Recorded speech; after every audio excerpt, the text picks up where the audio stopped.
얼마 전 영국에서 발행되는 데일리 메일이라는 신문에 감동적인 기사 하나가 났습니다. 아버지가 남긴 사랑의 편지라고 하는 제목의 글이었습니다.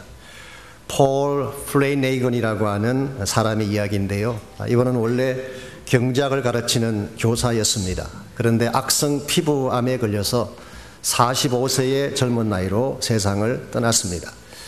그러나 그는 죽기 9개월 전부터 사랑하는 두 자녀를 위해서 5살 난 토마스라고 하는 아들과 1살 난 루시라고 하는 딸을 위해서 수많은 편지를 써서 집안 곳곳에 숨겨 놓았습니다. 언젠가 이 아이들이 자라났을 때에 그것을 찾아 읽게 하기 위함이었습니다. 그리고 아이들이 성인이 될 때까지 매년 생일 선물을 받을 수 있도록 20개의 선물도 준비해 두었습니다. 그리고 자신이 감명 있게 읽었던 책들을 가지고 서재를 만들고 그 책들 뒤에 자신이 감명받은 내용들을 잔잔하게 다 기재해 두었습니다. 특별히 이분이 자신의 컴퓨터에 남겨놓았던 삶을 성취하는 28가지 원리라고 하는 글이 있었어요.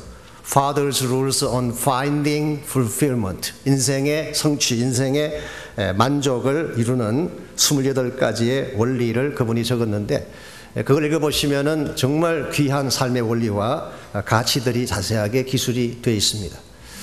왜 아버지가 세상을 떠나면서 마지막 남은 9개월 동안 그 고통 가운데도 이와 같은 일을 했을까요? 그것은 자신이 세상을 떠난 이후에라도 사랑하는 자녀들이 이 험악한 세상 속에서 바르고 행복하게 살게 하기 위함이었습니다. 이와 동일한 사랑의 선물이 여러분과 저에게도 남겨져 있습니다. 그것은 이 땅의 아버지가 아니라 하늘 아버지가 남기신 것입니다. 험악하고 사악한 이 마지막 시대에 삐뚤어지지 아니하고 바르게 행복하게 살라고 남겨주신 하늘 아버지의 편지, 이것을 우리는 성경이라고 부르는 것입니다. 성경 말씀은 하나님 아버지가 험악한 이 땅을 살아가는 하나님의 자녀들을 위해 남겨두신 최상의 선물입니다. 그 말씀 속에 인생의 길이 있습니다. 그 말씀 속에 우리를 향한 하나님 사랑의 숨결이 담겨져 있어요. 그 말씀 속에 우리를 붙들어줄 위대한 약속과 축복이 들어있는 것입니다. 그러므로 우리 인생길이 아무리 어둡고 삶의 정황이 암담하게 느껴져도 이 말씀을 붙들면 일어날 수가 있습니다. 이 말씀 붙들면 길을 잃은 자가 길을 찾게 되고 이 말씀 붙들면 패배 가운데 있던 자가 승리를 얻게 되는 것입니다. 이런 측면에서 우리가 이 마지막 시대를 살아가면서 가장 소중하게 간직해야 될 축복, 그것은 바로 말씀의 축복입니다.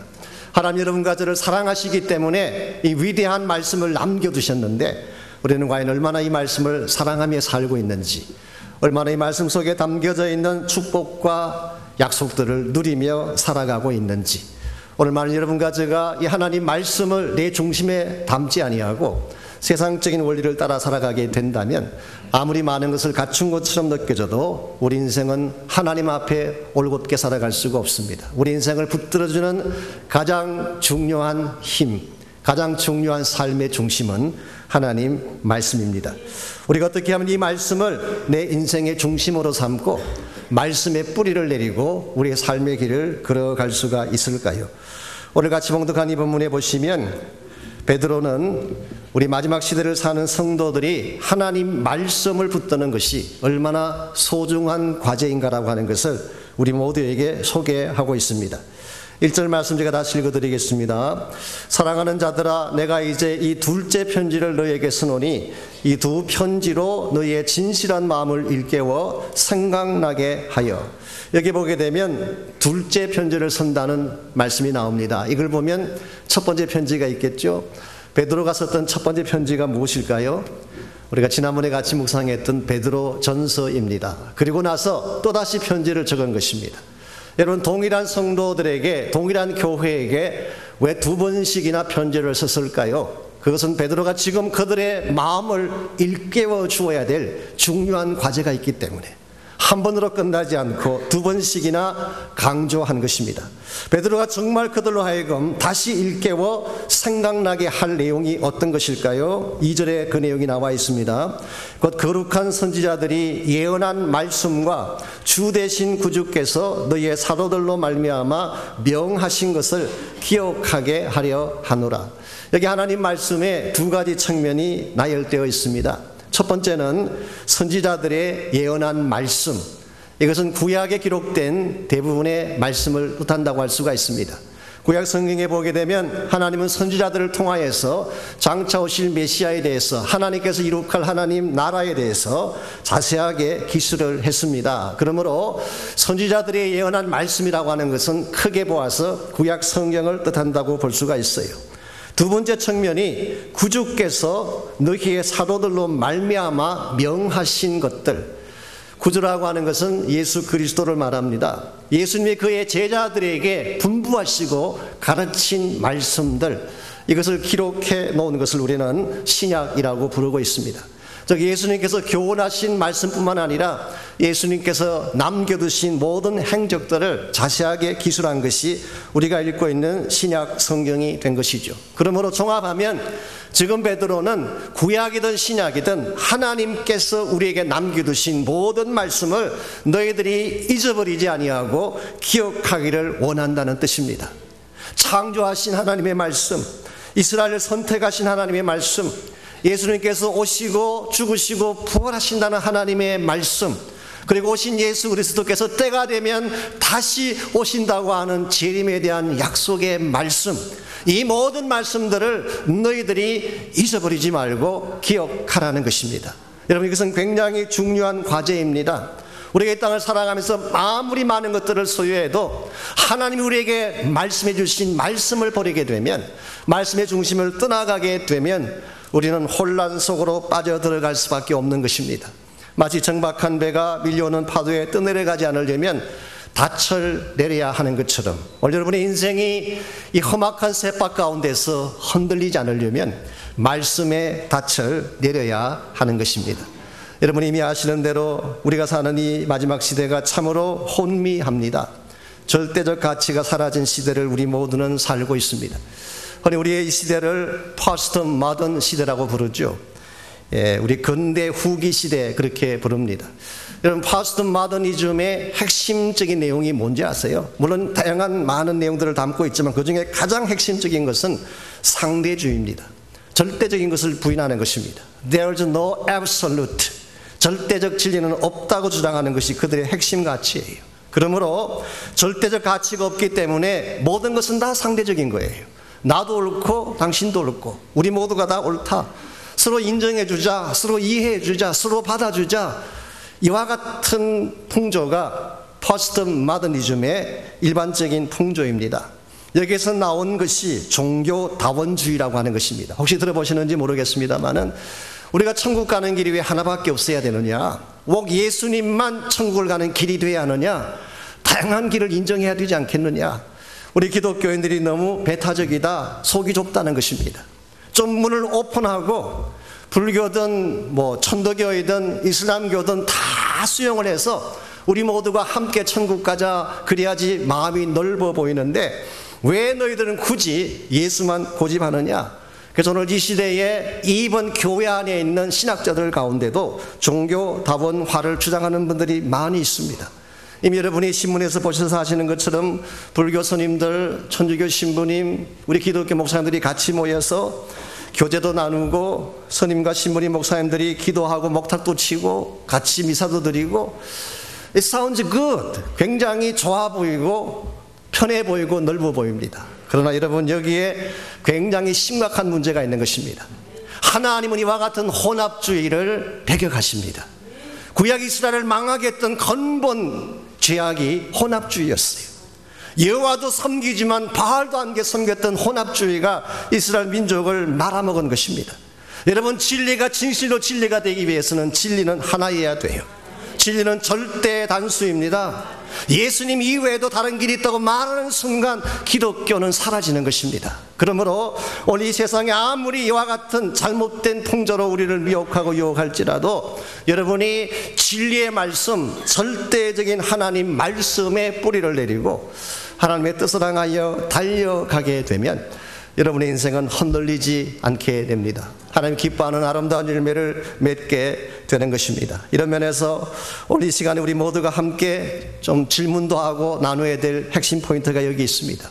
이 혼탁한 시대 가운데서 어떻게 하면 진리의 말씀 위에 우리 인생의 닻을 내리고 말씀을 따라 사는 자가 될 것인가. 오늘 본문을 보시게 되면 우리가 하나님 말씀을 잊어버리지 않고 놓치지 않고 마음에 새기는 데에 꼭 필요한 몇 가지 원리가 오늘 본문에 소개가 되고 있습니다. 첫 번째로 우리가 말씀을 놓지 않으려면, 말씀 위에 우리 삶의 뿌리를 내리려면 순전한 마음을 갖는 것이 필요합니다. 이 순전한 마음, 깨끗한 마음을 가져야지 그 마음 위에 말씀의 뿌리가 내려지는 것입니다. 1절 말씀 제가 다시 읽습니다. 사랑하는 자들아, 내가 이제 이 둘째 편지를 너희에게 쓰노니 이 두 편지로 너희의 진실한 마음을 일깨워 생각나게 하려 하노라. 여기서 베드로가 일깨우기를 원하는 것, 영어 번역 보게 되면 stir up 혹은 stimulate. 이 베드로가 오늘 이 편지를 통해서 마음을 각성시키고 깨우기를 원하는 것, 그게 뭐냐고 하면 pure heart, 순전한 마음.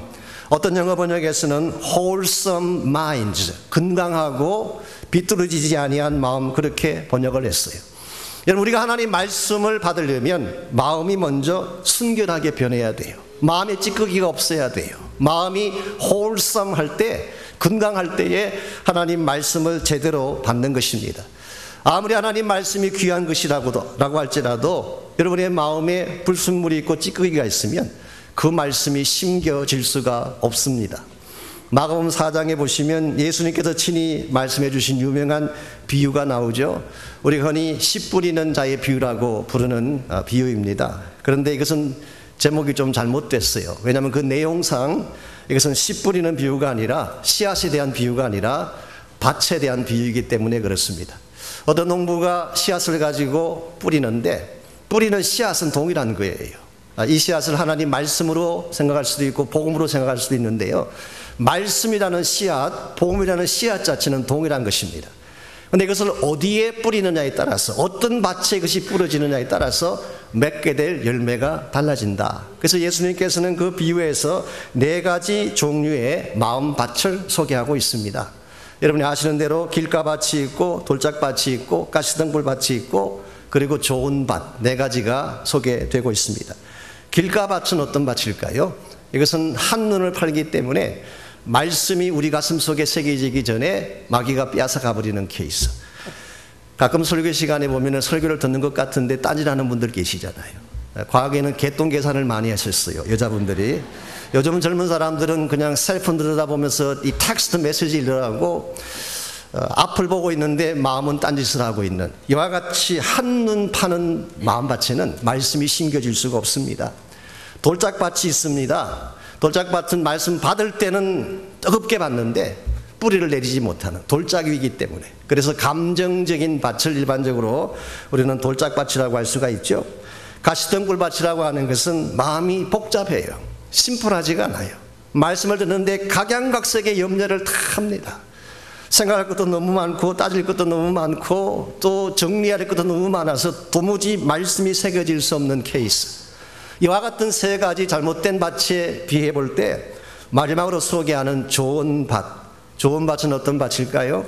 예수님께서 친히 하신 말씀을 그대로 인용해 드리면 말씀을 듣고 받아 그랬어요. Listen and accept. 하나님 말씀을 내가 들을 뿐만 아니라 마음을 열고 그것을 받아들이는 것, 이것이 좋은 밭이에요. 마음을 활짝 열고 있는 말씀 그대로를 받아들일 경우에 그때 30배, 60배, 100배 결실을 맺는다고 말씀하고 있습니다. 이것이 바로 순전한 마음이에요. 오늘 우리의 마음이 어린애같이 변하지 아니하면, 어떠한 의심도 가지지 아니한, 어떠한 찌꺼기도 없는, 어떠한 불신앙의 가시도 남아있지 아니한 순전한 마음이 될 때에 하나님은 그 심령 가운데에 은혜를 심어 주십니다. 호세아 10장 12절에 보면은 이런 말씀이 나옵니다. 너희 묵은 땅을 기경하라. 마침내 여호와께서 임하사 의를 비처럼 너희에게 내려주시리라.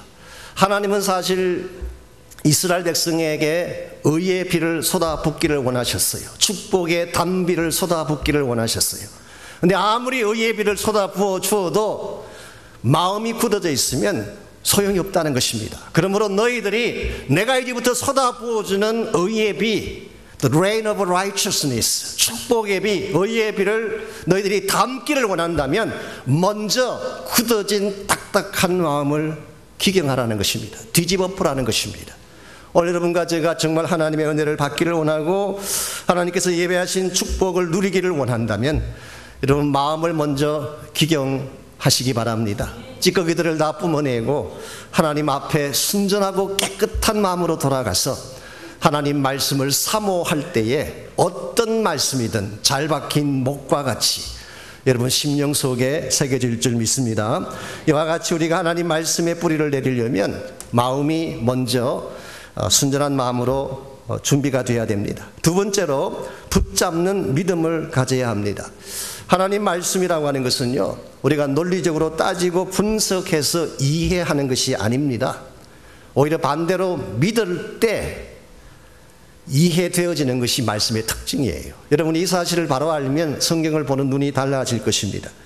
오늘 본문 3절에서 5절까지를 보시면 하나님의 말씀에 대한 세상 사람들의 반응이 나열되어져 있습니다. 크게 세 가지 반응이 나와 있죠.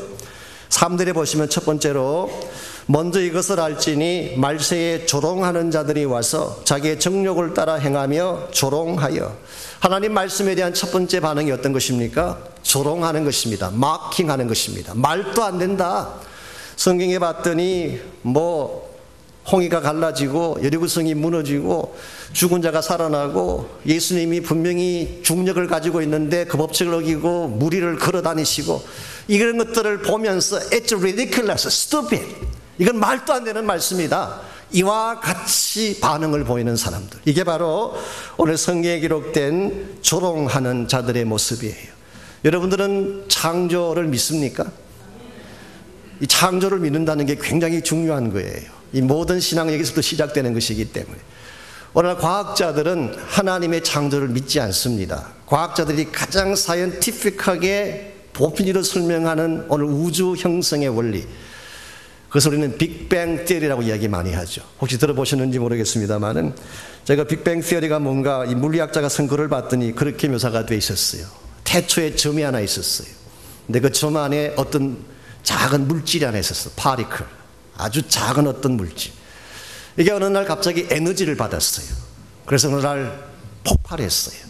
그래서 폭발하게 되면서 지금 우리가 알고 있는 우주가 형성되기 시작했다. 그것이 지난 140억 년 동안 팽창되고 팽창되어져 온 것이 우리가 보고 있는 우주요, 갤럭시요, 지구라고 하는 설명. 이게 빅뱅 시어리입니다. 여러분 과연 이와 같은 설명이 과학적입니까? 사이언티픽해요?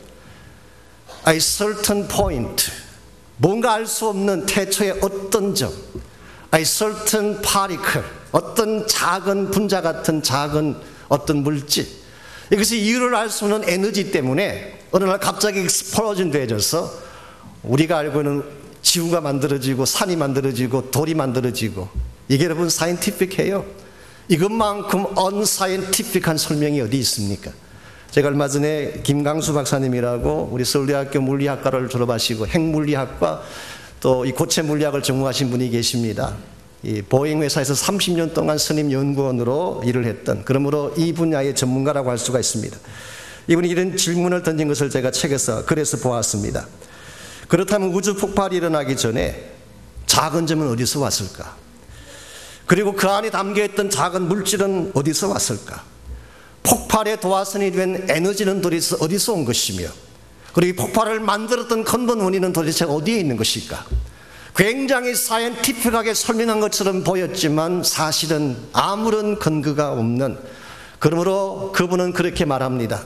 이와 같이 전혀 근거가 확실하지 아니한 과학자들의 말을 듣는 것보다 오늘 우주 존재의 근본 원인을 창조주가 계시다고 설명하는 것이 훨씬 더 합리적이고 과학적이라는 말을 했어요.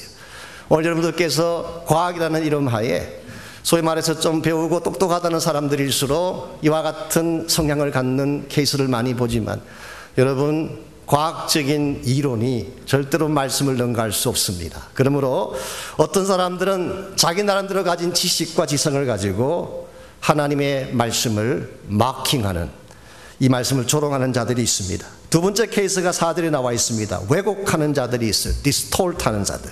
4절, 주께서 강림하신다는 약속이 어디 있느냐? 조상들이 잔 후로부터 만물이 처음 창조될 때와 같이 그냥 있다. 창조부터 오늘날까지 그들이 하면 수억 년이 지나갔습니다. 수많은 세월이 지나갔는데 창조 당시부터 오늘까지 온 창조 세계가 원래 모습 그대로 있다. 여러분, 이것이 맞는 말일까요? 18세기 초반에 영국에 제임스 허턴이라는 과학자가 있었습니다. 이분이 주장한 주장 중에 하나가 유니포미테리아니즘이라고 하는 동일 과정설이라고 하는 주장을 했습니다. 이 지층이 사해질 때 차곡차곡 다 사해져서 지금까지 한 번도 격동을 벌이지 아니하고 그대로 보존되어 왔다는 것입니다. 그래서 우리가 지층을 연구하면은 과학의 모든 역사를 다 트레이스 해볼 수가 있다. 여기에 감동을 받고 여기에 인스피레이션을 받고 이론을 정립한 사람이 그 유명한 찰스 다윈입니다. 종의 기원 혹은 진화론을 시작했던 찰스 다윈이 바로 제임스 헐턴이나 에릭 리엘 같은 분의 영향을 받고 그것 때문에 그 이론을 시작했다고 합니다. 여러분, 과연 이것이 사실일까요? 창조 때부터 지금까지 아무 격동이 없었을까요? 이것은 왜곡된 인포메이션입니다. 수많은 격동이 있었어요. 지진도 있었고 홍수도 일어났었고, 그리고 땅과 땅이 부딪히면서 수많은 격동들이 일어났습니다. 천재지변이 많이 일어났었어요. 그래서 오늘 말씀 6절에서 베드로는 일부러 이와 같은 자들을 향하여서 노아 홍수 사건을 리마인더 시켜준 것입니다. 너희들이 이미 역사에서 알고 있는 것처럼 땅이 물로 덮여지게 되고 온 땅에 지각변동이 일어난 것을 알지 않느냐? 그럼에도 불구하고 너희들은 어찌하여 진리를 왜곡하느냐? 그런 메시지예요. 마지막 세 번째 반응의 케이스가 5절에 나와 있습니다. 이것은 의도적으로 거부하는 반응입니다. 5절, 이는 하늘이 예적부터 있는 것과 땅이 물에서 나와 물로 성립된 것도 하나님의 말씀으로 된 것을 그들이 뭐라고 했어요? 일부러 잊으려 함이로다. 몰라서 부인하는 게 아닙니다. 하나님을 거부해서 부인하는 것이 아니라 willfully forget, 의도적으로 알면서도 불어 거부하는 것입니다. 하나님의 진리의 말씀을 왜 알면서도 거부할까요? maybe 두 가지 이유를 생각할 수 있습니다. 첫째는 진리가 거북하기 때문에. 여러분, 진리 앞에 서면요, 이 진리를 떠난 사람들은 굉장히 불편해요. 그래서 진리를 의도적으로 부인하는 것입니다. 그런데 그보다 더 큰 이유는 이와 같은 하나님의 진리를 리젝트하는 뒷면에는 사탄의 역사가 있습니다. 사탄이 이 일을 주도하기 때문에 사람들이 하나님의 진리를 알면서도 의도적으로 부인하는 것입니다. 오늘 여러분과 제가 사는 이 미국 땅에 일어나고 있는 영적 현상이 바로 이런 현상입니다. 우리 모두가 아는 바처럼 지난 금요일 연방 대법원에서 동성애 결혼을 합헌화하는 결정이 내렸습니다. 대법원 판사 9명 중에 5명이 찬성함으로써 이제는 미국 어느 주에 있든지 동성애자들이 결혼도 할 수 있고 모든 권리를 누리게 되었어요. 여러분, 이것이 굿뉴스인가요? 위험한 뉴스인가요? 오바마 대통령이 이걸 보고 그렇게 말하는 걸 제가 영상에서 봤습니다. This ruling is a victory for America. 이와 같은 판결은 미국의 승리라고 그렇게 이야기를 했어요. 그리고 직접 이번에 이 이슈를 제기했던 그 게이, 그 사람에게 전화를 걸어서 축하한다는 전화까지 걸었어요. 미국의 대통령이 이렇게까지 꼭 해야 될까요? 그냥 결정됐다 그러고 가만히 있으면 안 될까요? 왜 이렇게 깨방정을 하는 것일까요? 이유가 도대체 뭘까요? 여러분과 제가 이번에 일어난 이 이슈의 핵심을 여러분이 보셔야 됩니다. 사실 이것은 영적인 문제가 있는 것입니다. 여러분들 호모섹스의 이슈가 섹스에 대한 문제라고 생각하면 오산이에요. 그 이슈가 아닙니다. 혹은 그들이 주장하는 것처럼 인권에 대한 문제는 더구나 아니에요. 이것은 더 근본적으로 더 중요한 이슈가 있습니다. 어떤 분들은 정치하는 사람들이 표 때문에 할 수 없이 동성애자들을 지지해야 된다 그러는데요. 그것도 진짜 이유는 아닌 것 같습니다. 제가 어젯밤에 자료를 좀 찾아봤어요. UCLA 법대에서 만든 윌리엄 인스티튜트에서 나온 자료를 제가 보니까요. 생각보다 동성애자들의 숫자가 많지 않습니다. 미국 전체 인구 가운데에 몇 퍼센트인지 아세요? 3.8%밖에 안 돼요. 그 사람들은 LGBT라고 부릅니다. LGBT. 이게 소위 말해서 좀 성적으로 이상한 사람들을 다 통칭하는 것인데요. 레즈비안, 게이, 그리고 B는 바이섹슈얼, 트랜스젠더, 성전환. 이 네 가지를 합해서 LGBT가 3.8%예요. 그중에서 순수한 LG 그룹, 레즈비안 앤 게이. 여러분이 아시는 그 LG가 아니라 LG그룹은 1.7%밖에 안 됩니다. 여러분, 만일 정말 정치하는 사람들이 표 때문이라고 한다면 그 정도 표 때문에 미국 전체가 움직여야만 될까요? 저는 그렇게 생각하지 않습니다. 저는 지금까지 미국 전체에서 호모들의 퍼센티지가 가장 높은 주가 캘리포니아인 줄 알았어요. 근데 아니었어요. 캘리포니아는 전체 인구의 4%밖에 안 됩니다. 어디가 가장 높은지 아세요? 워싱턴 DC예요. DC 안에 있는 사람들은 10% 이상이 호모들입니다. 여러분, 이게 무엇인가를 시사하고 있지 않나요? 지금 워싱턴 정가를 중심으로 정치의 중심부가 있는 그쪽에 수많은 게이와 레즈비안들이 몰려 있습니다. 집중 공격하고 있어요. 미국의 중심부를 그들이 장악하게 되면 미국을 움직일 수 있다는 의식이 그들에게 있어요. 여러분, 사탄이 정말 노리는 것이 뭔지 아십니까? 이와 같은 것을 통해서 하나님의 창조의 근본 질서를 파괴시키고자 하는 것이에요. 가정이 무너지면 다 무너집니다. 가정이 깨어지면 사회 질서 다 무너집니다. 가정이 무너지면 교회가 무너집니다. 가정이 무너지면 하나님의 모든 플랜이 다 무너져요. 하나님 우리 인간을 창조하신 후에 주셨던 가장 베이직한 가정을 세운 원칙을 오늘날 근본적으로 부인하고 깨뜨리기를 원하는 그룹들이 게이 앤 레즈비안 그룹들이에요. 여러분들 정신 차려야 됩니다. 이게 그냥 문제가 아니에요. 마지막 시대가 가까웠다는 신호일 수도 있습니다. 이와 같이 정말 미국이 어디로 가는지도 모를 정도로 위험한 곳을 향하고 있는 이때에 우리가 무엇을 해야 될까? 어저께는 사실 제가 이렇게 길을 가다가 희한한 걸 봤습니다. 여러분도 보셨는지 모르지만 결혼식 이제 추리하려고 올라가다가 차 타고 가다가 그 실버레이크를 지나가는데요. 이 나체족들이 100명도 넘어요. 자전거 타고 줄에 쫙 서서 가는 걸 봤어요. 문자 그대로 옷 하나 아무것도 걸친 나체족들, 남자 여자들이 그냥 있었어요.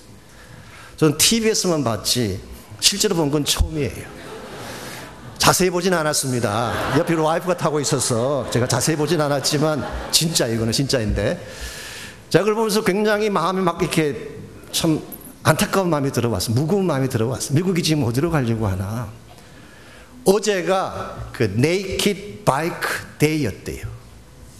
6월 27일이 포틀랜드 시작한 운동이래요. 그래서 그 사람들이 실버레이크를 통과해서 다운타운까지 자전거 타고 쫙 돌았어요.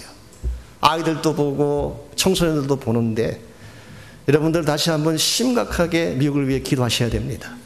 이와 같이 어떤 사람들은 하나님의 진리를 기롱하기도 하고 어떤 사람은 왜곡시키기도 하고 또 어떤 사람들은 이와 같이 의도적으로 하나님의 진리를 거부하기도 하지만 여러분과 저는 하나님의 진리를 믿음으로 붙잡아야 할 줄 믿습니다. 여기서 논리에 대한 문제가 아니라 하나님에 대한 문제예요. 여러분이 하나님을 믿으면 말씀을 믿을 수가 있습니다. 오늘 많은 젊은이들이 오해하는 것이 여기 있습니다. 내가 분석하고 합리적으로 다 이해를 하면 믿게 된다고 하지만 아니에요. 반대입니다. 하나님을 믿으면 말씀이 믿어지고 깨달아져요. 요한복음 6장 69절에 보게 되면 오늘 본문을 기록한 베드로가 직접 고백했던 유명한 고백이 나와 있습니다. 요한복음 6장에는 예수님께서 오병이어를 행하신 사건이 기록되어 있죠. 수많은 사람들을 먹인 사건입니다. 이 사건 직후에 많은 사람들이 예수님을 따라다녔어요. 성경은 그냥 무리들이라고 했는데 multitudes, 아마 수만 명이 넘을 것입니다.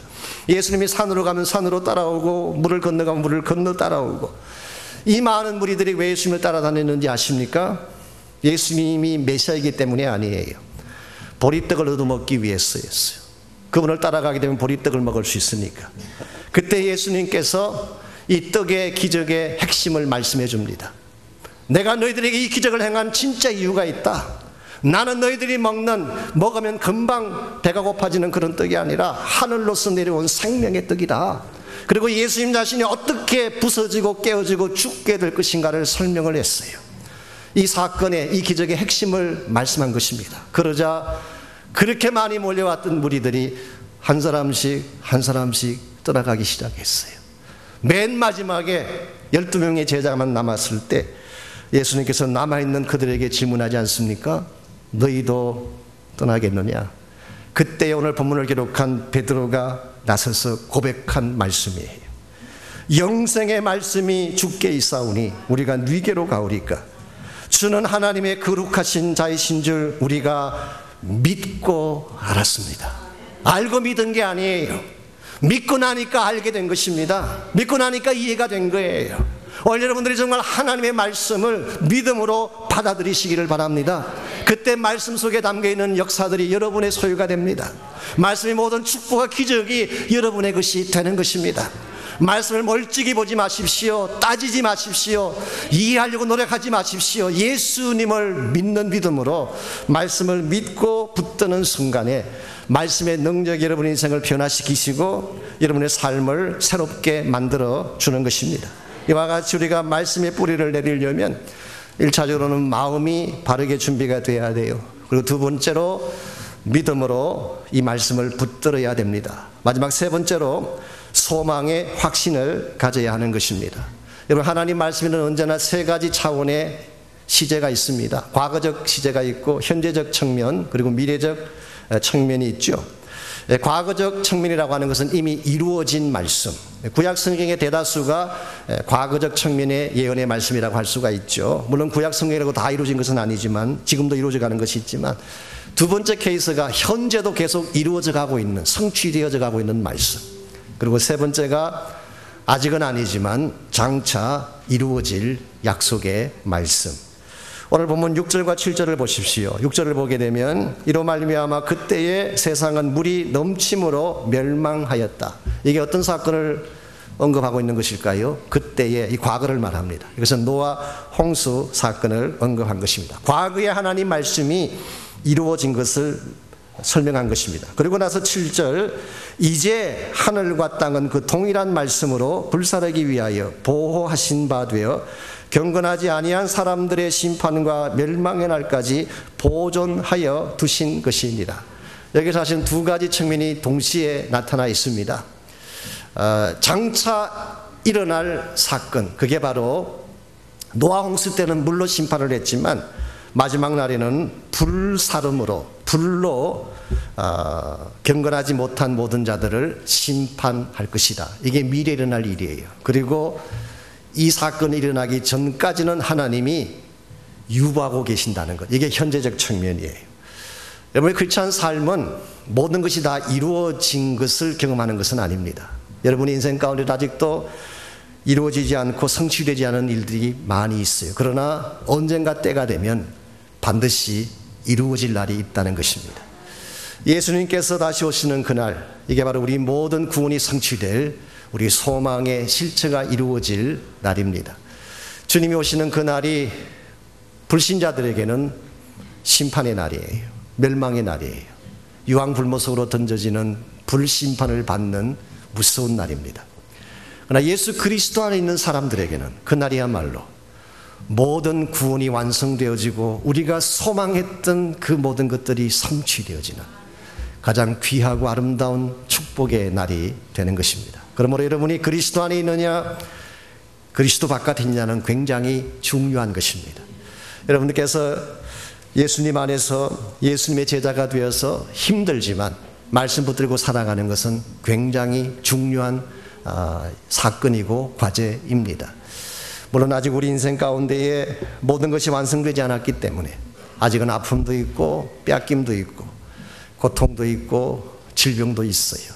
그러나 언젠가 주님 다시 오실 그날이 되면 우리 모두가 영화로운 몸을 입게 되고 glorified body, 다시는 썩지 아니할, 쇠하지 아니할 영광된 예수 그리스도의 부활 때 몸을 입게 되고, 데살로니가전서 4장 말씀에 의하면 우리 모두가 들림받고 공중에서 주를 만나서 주와 함께 영원을 보낼 것이라고 성경은 약속하고 있습니다. 여러분과 제가 이 소망을 믿기 때문에 비록 우리의 현실이 우리를 속이고 우리에게 고통을 안겨준다고 할지라도 이 소망을 가슴에 안고 주님 뜻을 향하여 달려가게 되는 것입니다.